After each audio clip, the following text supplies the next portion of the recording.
கர்த்தராகிய இயேசு கிறிஸ்துவின் நாமத்தில் உங்களை அன்போடு வாழ்த்துகிறேன். இன்று ஆண்டவர் நமக்கு தரும் அற்புத வார்த்தை, கர்த்தர் எனக்கு நன்மை செய்வார். நியாயாதிபதிகள் 17:13. Judges 17:13. The Lord will do me good. அன்பான சகோதர சகோதரிகளே, யோசேப்பை குழியில் தூக்கி போட்டு எகிப்திற்கு அடிமையாக அனுப்பி பிறகு சிறைச்சாலையில் போடப்பட்டு கர்த்தர் வேடிக்கை பார்த்தார் என்று நினைக்கிறீர்களா? இல்லை. அவனை உயர்த்தவே இப்படிப்பட்ட சம்பவங்கள் அவன் வாழ்வில் நிகழ்கிறது. கர்த்தர் யோசேப்பிற்கு நன்மை செய்து ஏற்ற சமயத்தில் எகிப்திற்கு கொண்டு சென்று பிரதம அதிகாரியாக உயர்த்துகிறார். அவனுக்கு நடந்தவை நன்மையே. மோசே என்பவன் எகிப்திலே ராஜகுமாரனாக வளர்ந்து எகிப்தியன் ஒருவனை கொன்று போட்டு கொலைக்காரனாக மீதியான் தேசத்திற்கு தப்பி ஓடுகிறான். அங்கு 40 வருடம் வனாந்தரத்திலே ஆடுகளை மேய்க்கிறான். பிறகு கர்த்தர் அவனுக்கு முச்செடியிலே தரிசனமாகி மீண்டுமாய் அவனை எகிப்திற்கு அழைத்து இஸ்ரவேல் ஜனங்களை வழிநடத்தும் பொறுப்பை கொடுக்கிறார். வனாந்தரத்திலே அதிகமான சோதனைகள் அவனுக்கு ஏற்பட்டது. ஆனால் எல்லாம் அவன் நன்மைக்கே, இஸ்ரவேல் ஜனங்களின் நன்மைக்கே என்பது நமக்கு தெளிவாக விளங்குகிறது அல்லவா?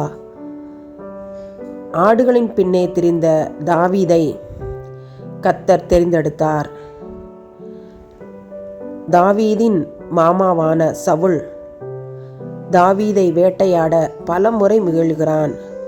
ஆனால் தாவீதை கர்த்தர் சவுலின் கையில் ஒப்புக் கொடுக்கவில்லை. அவன் தப்பிச் செல்கிறான்.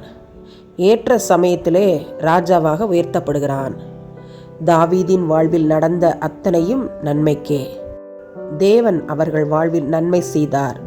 நம் வாழ்விலும் நன்மை செய்வார். நாம் பொறுமையோடு அமைதியோடு காத்திருப்போம். வாக்குத்தத்த வசனங்களை அறிக்கையிடுவோம். ஏற்ற சமயத்தில் அவற்றை சுதந்திரித்துக் கொள்வோம். ஆமன்.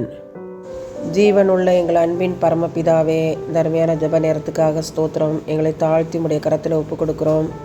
9 வருடம் குழந்தை இல்லை என்ற காரணத்திற்காக மாமியாரும் கணவனும் இளம் பெண்ணை கொலை செய்த சம்பவத்தை நினைத்து வேதனைப்படுகிறேன், வெட்கப்படுகிறேன். ஆண்டவரே, இப்படிப்பட்ட நிலைமைகளை எங்களுடைய நாட்டை விட்டு நீர் அகற்றி போட வேண்டுமாய் பாரத்தோடு உடைய கரத்தில் ஒப்பு கொடுத்து ஜெபிக்கிற ஆண்டவரே, பெண்களை காப்பாற்றும். வரதட்சணை கொடுமைகள், குழந்தை இல்லாத தன்மையினால் ஏற்படுகிற விளைவுகள் எல்லாவற்றையும் நீர் மாற்றி போட வேண்டுமாய் உடைய அன்பின் கரங்களுக்குள்ளாய் பெண்களை தாழ்த்தி ஒப்பு கொடுக்கிறேன். நீர் காப்பாற்றும். நல்ல எதிர்காலத்தை பெண்களுக்கு தந்து ஆசீர்வதியும். குடும்பத்திலே சமாதானத்தோடு கணவன் மனைவி வாழ கிருபை கொடும். குடும்ப வாழ்க்கையில் யாரும் நுழையாதபடி பாதுகாத்து கொள்ளும். உம்முடைய கரத்திலே இந்த ஜெப குறிப்பை ஒப்பு கொடுத்து ஜெபிக்கிறேன். இயேசுவின் மூலமாக எங்கள் ஜெபங்களை ஏறெடுக்கிறோம். ஜீவனுள்ள எங்கள் நல்ல பிதாவே. ஆமேன், ஆமேன்.